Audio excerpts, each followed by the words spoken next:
भगवान की पावन ये कथा हमें और आपको कितना यश दे रही है।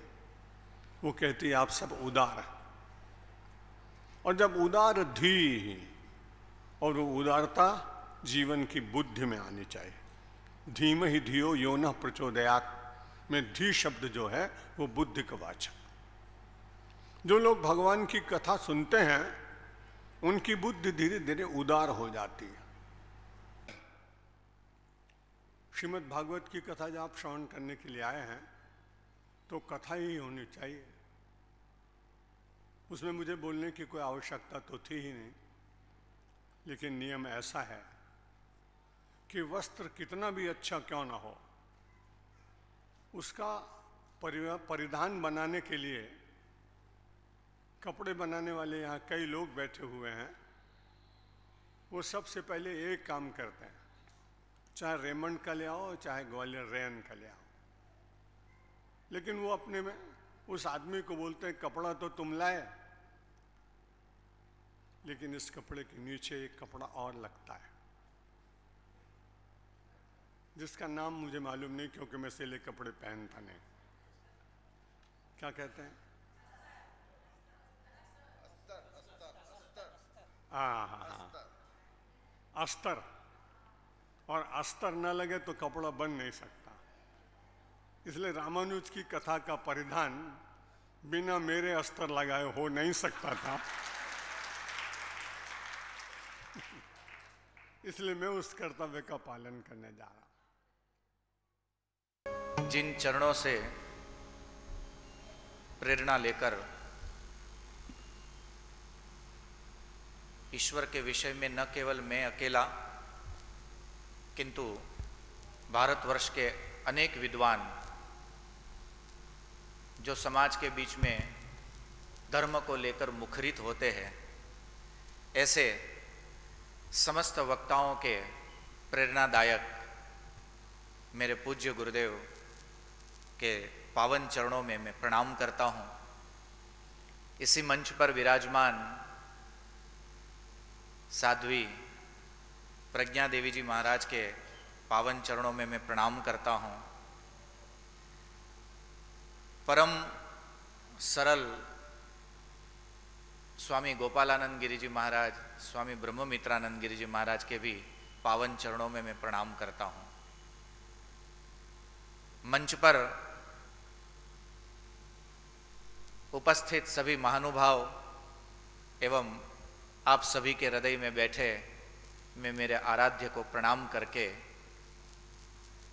सुमन जी पुरोहित के स्मृति में ये दिव्य भागवती कथा आज यहाँ पर प्रारंभ होने जा रही है। प्रथम दिवस महात्म्य कथा का दिन होता है, जिस ग्रंथ को लेकर हम सब लोग 7 दिन तक ये अनुष्ठान करेंगे, उपासना करेंगे। इस ग्रंथ के विषय में कुछ जानने का प्रयास करते हैं। यतोहि पूज्य गुरुदेव ने कथा के महात्म्य में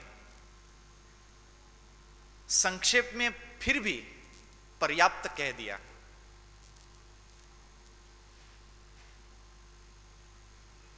कल के पूज्य गुरुदेव अपने आशीर्वचन में एक बहुत ही सुंदर बात बोल रहे थे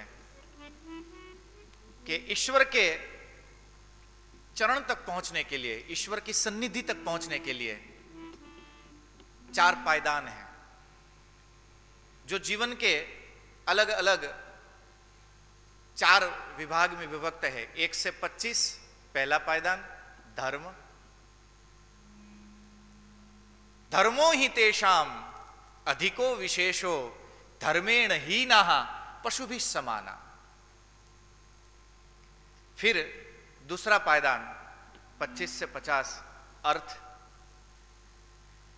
फिर वहां से आगे 50 से 75 तक कामनाओं से निवृत्ति, और 75 के बाद शेष जीवन के जितने दिन रहे वो सारे दिन मुक्ति की प्राप्ति के लिए, ईश्वर के साक्षात्कार के लिए जो जिया जाए उसी को पूज्य गुरुदेव कल बता रहे थे, वही जीवन है।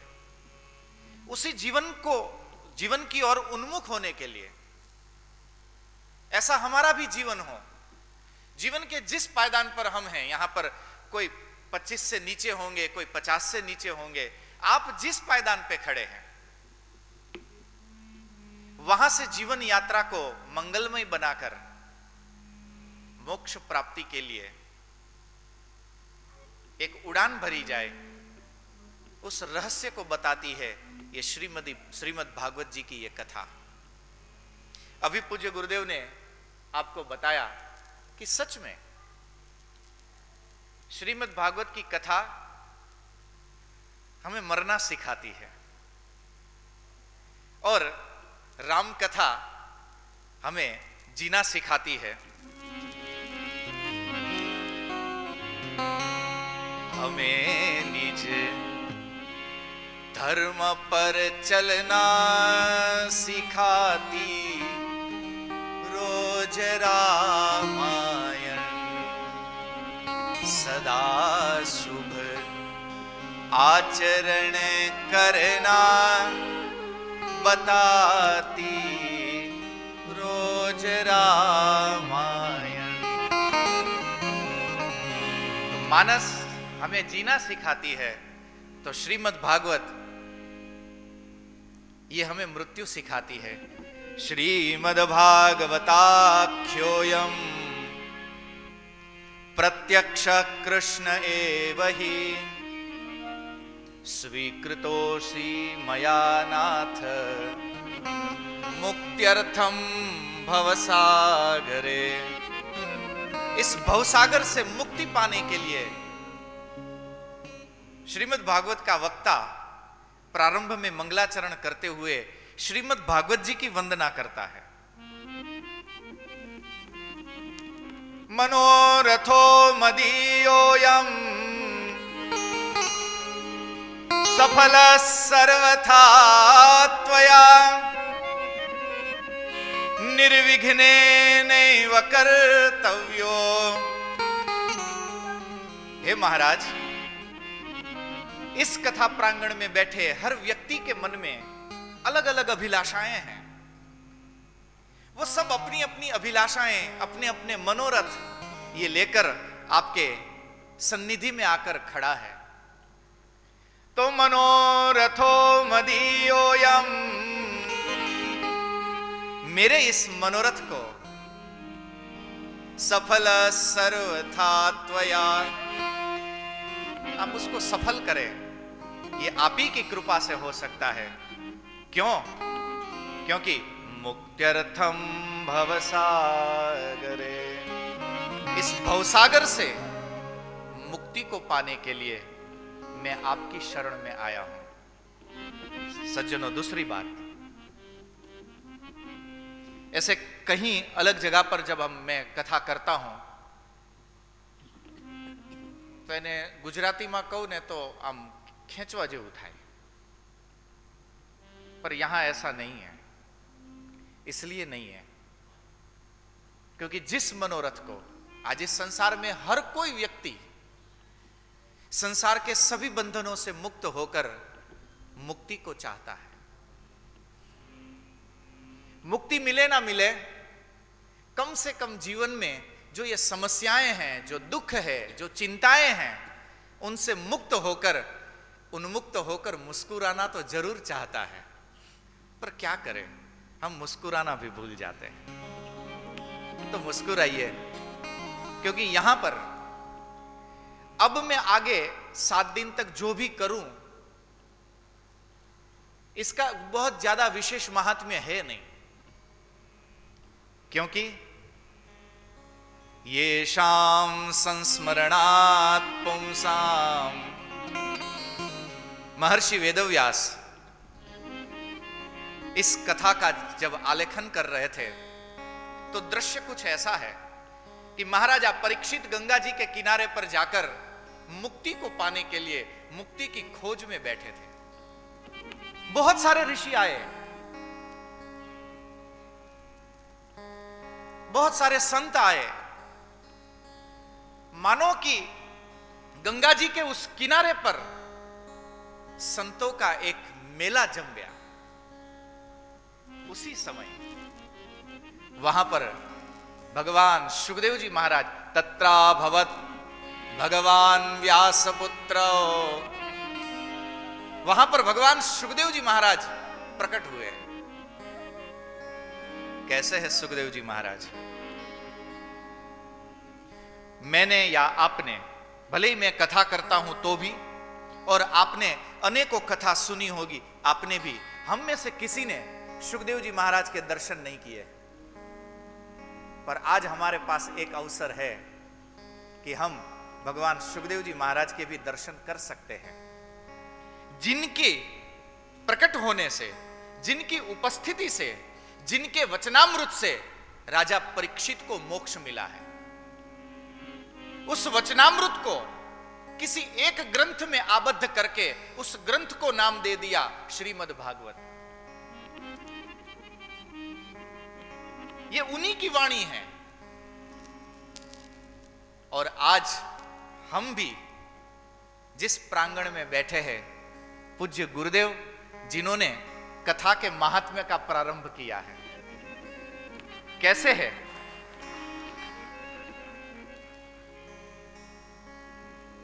येषां संस्मरणात् पुंसाम, यहां बैठा हर कोई व्यक्ति, देश विदेश में लाखों लोग, येषां संस्मरणात् पुंसाम, प्रातःकाल उठ के जिन पावन चरणों की स्मरण करके अपने दिन का करते हैं तो दिन बन जाता है। कहीं कुंभ का मेला हो या हरिद्वार के गंगा जी का किनारा हो, उन स्थानों में जाकर जिनकी एक झलक देखने के लिए लाखों लोग दौड़ते हैं। येषां संस्मरणात् पुंसाम, सुखदेव जी महाराज की ये वंदना करने का ये मंत्र है, गुरु वंदना है ये। सद्यः शुद्ध्यन्ति वै गृहाः, जिनका आचरण इतना दिव्य है, आचरण और वाणी जिनकी साथ साथ चलती है। मैंने अनेकों बार, जितना मुझे अवसर मिला, जितना समय में पूज्य गुरुदेव के नजदीक रह पाया, मैंने ये देखा कि पूज्य गुरुदेव प्रवचन में जो बातें बोलते हैं वही सारी बातें उनके आचरण में भी है। और सुखदेव जी महाराज इस ग्रंथ का रचयिता भी कुछ ऐसा ही था। हमने सुखदेव जी महाराज को नहीं देखा है, पता नहीं वो कैसे होंगे,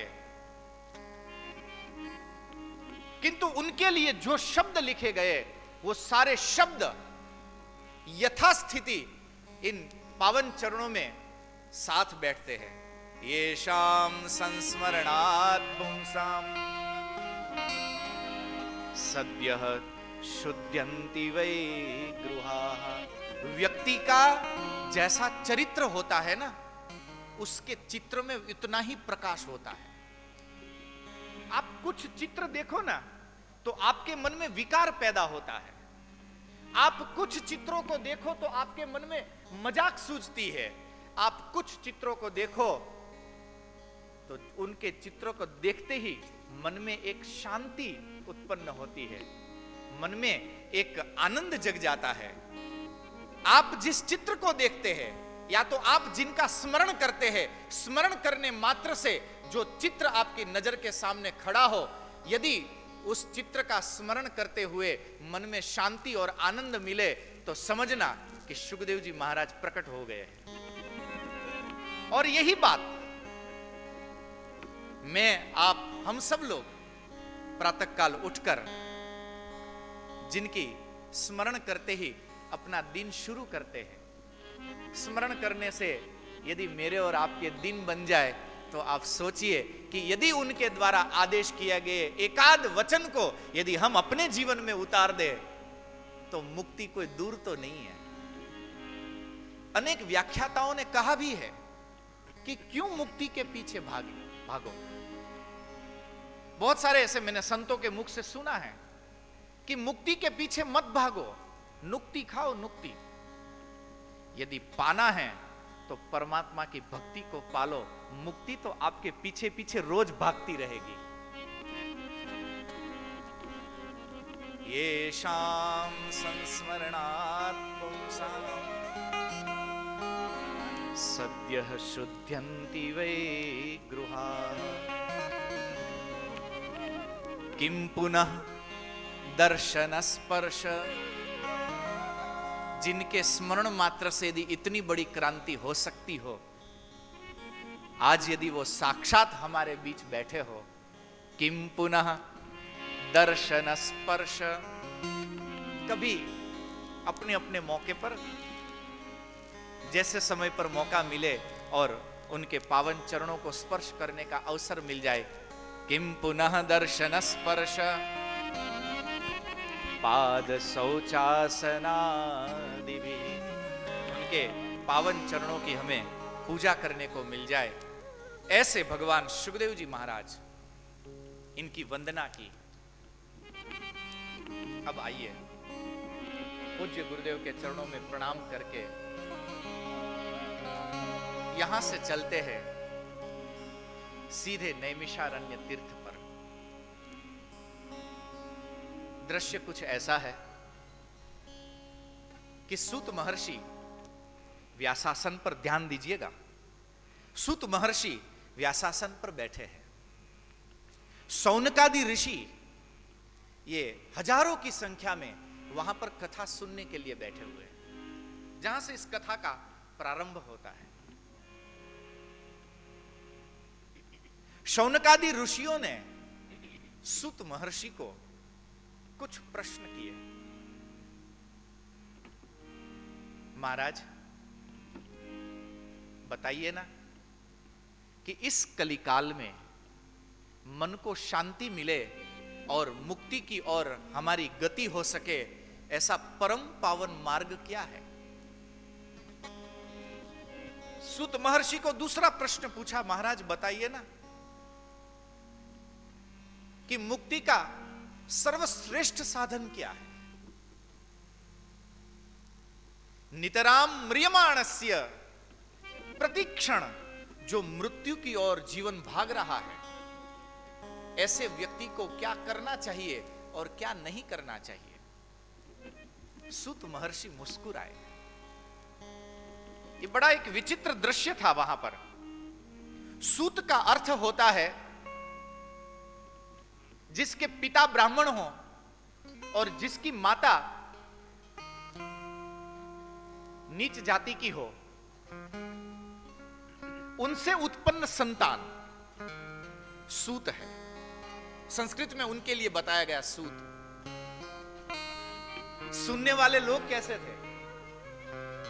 शौनकादि ऋषि, जो मंत्र दृष्टा ऋषि थे।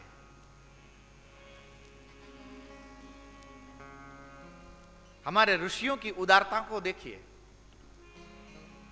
कि सूत को व्यासासन पर बिठाकर उससे इसलिए बुलवाते हैं। वहां कहते हैं, आप कथा के जब हम द्वादश स्कंध में पहुंचेंगे तब यह कथा आएगी, जिसमें यह बताया गया कि सूत महर्षि की कथा कभी विराम नहीं हुई, चलती ही रही। हजारों वर्ष पर्यंत वो सत्संग चलता ही गया, कभी उस सत्संग ने विराम नहीं लिया।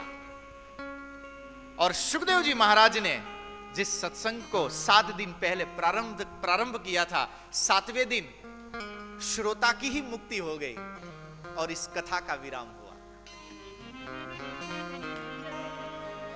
यहां पर कथा के प्रारंभ में ही एक बड़ा उदार दृश्य तैयार हुआ कि सूत महर्षि को यह प्रश्न पूछे गए, माध्यम बनाया।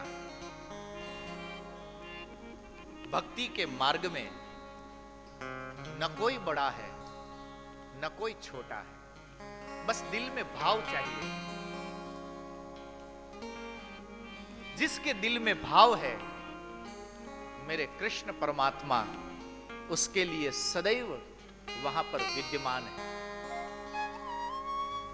इसी कृष्ण परमात्मा की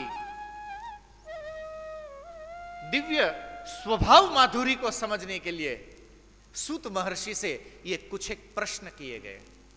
बोले महाराज, आप इस जो भी उपाय बताएंगे उस उपाय के बारे में आप हमें कुछ बताइए। तब सूत महर्षि ने अपने आराध्य का ध्यान करके अपने सदगुरु के पावन चरणों में प्रणाम करके इस दिव्य कथा का प्रारंभ किया। हे शौनकादि ऋषि, ये प्रश्न आपने कोई नया नहीं किया है। बहुत वर्ष पहले सुखदेव जी महाराज के सन्मुख राजा परीक्षित ने इन्हीं प्रश्नों को कहा था, और उस प्रश्न के प्रत्युत्तर में भगवान सुखदेव जी महाराज ने जो कथा राजा परीक्षित को सुनाई, मैं आपको वही कथा सुनाने जा रहा हूं। तो अब आप ध्यान से इस कथा को सुनिए। किंतु इस कथा को मैं बताऊं उससे पहले भक्ति के कष्ट की निवृत्ति कैसे हुई उसका आपको एक संक्षेप में कथा सुनाता हूं। देवर्षि नारद ब्रह्मलोक से परिभ्रमण करते करते पृथ्वीलोक पर आए। सर्वत्र परिभ्रमण कर रहे थे, किंतु उन्होंने धर्म को देखा नहीं। संत है ना, समाज में जब धर्म की हानि होती है तो संत के हृदय में बड़ी पीड़ा होती है। वृंदावन पहुंचे और वहां पर एक बड़ा विचित्र दृश्य देखा कि भक्ति देवी बैठी है और ज्ञान वैराग्य सोए है। देवी भक्ति ने नारद जी को कहा, भो भो साधो क्षणम तिष्ठ मच्चिंतामपि नाशय। हे साधो, एक क्षण के लिए आप रुकिए,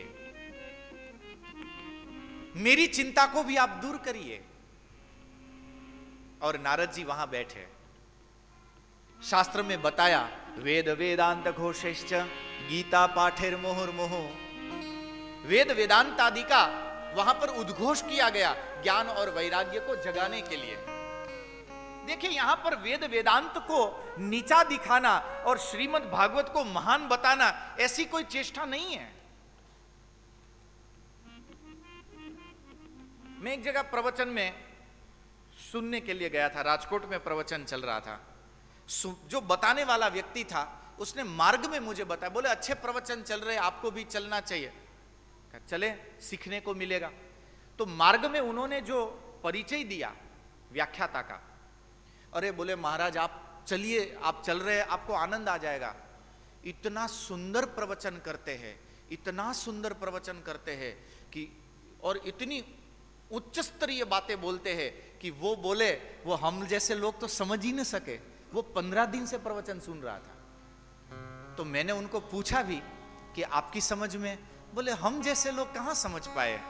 आप सोचिए कि जिनकी बातें ही हमें समझ में न आई, उनको सुना तो भी क्या और उनको न सुना तो भी क्या।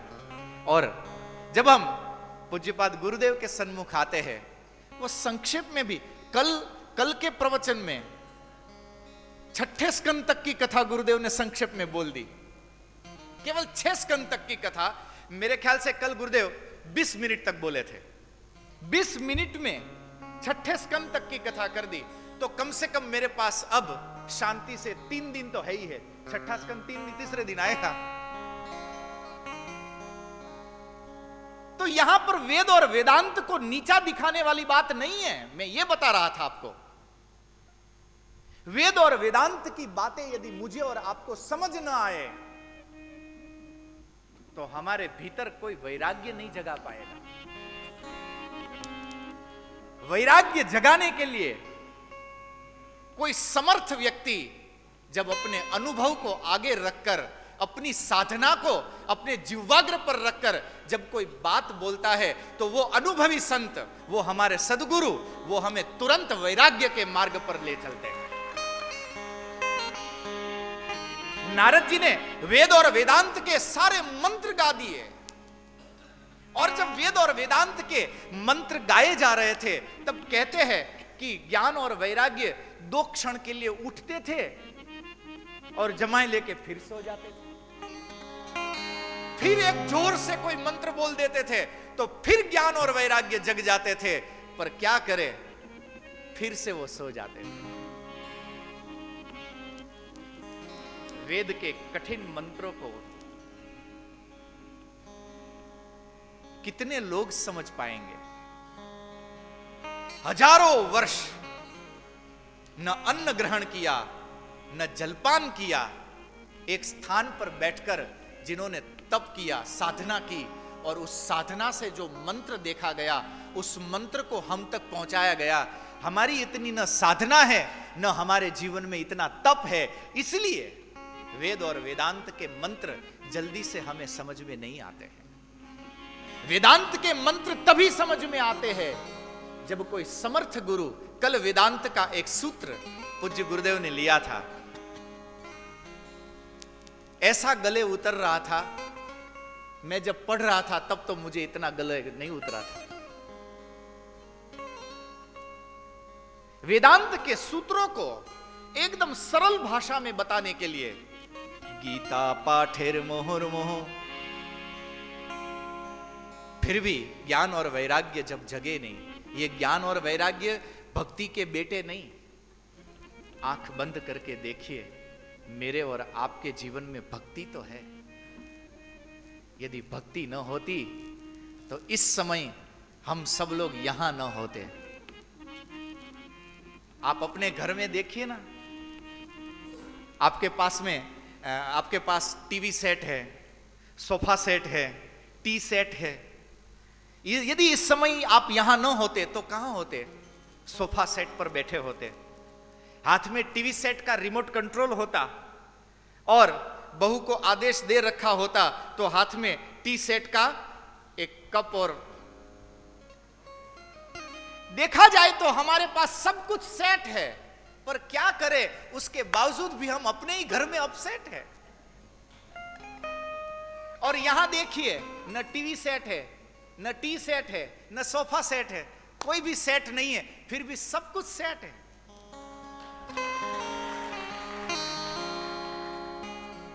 वेद वेदांत घोषश्च। अब मेरे पास 2 मिनट हैं। गीता पाठेर मुहुर्मुहु,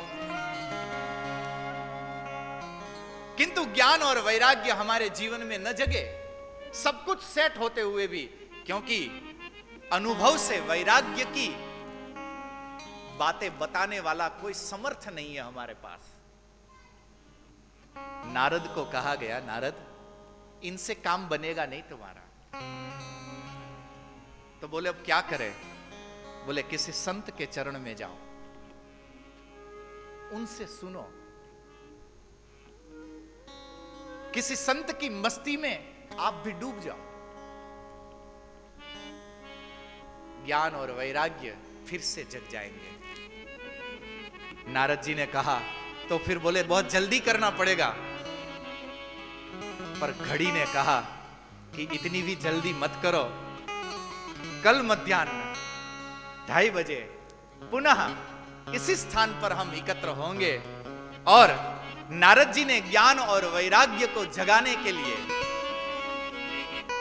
भगवान सुखदेव जी महाराज ने राजा परीक्षित के मुक्ति के लिए जो उपाय किया, उन उपायों को सुनने के लिए और पूज्य गुरुदेव के पावन वचनामृत को पुनः एक बार श्रवण करने के लिए यहां पर 2:30 बजे एकत्र होंगे। जाने से पूर्व एक क्षण के लिए हरि नाम का आश्रय लेते हैं।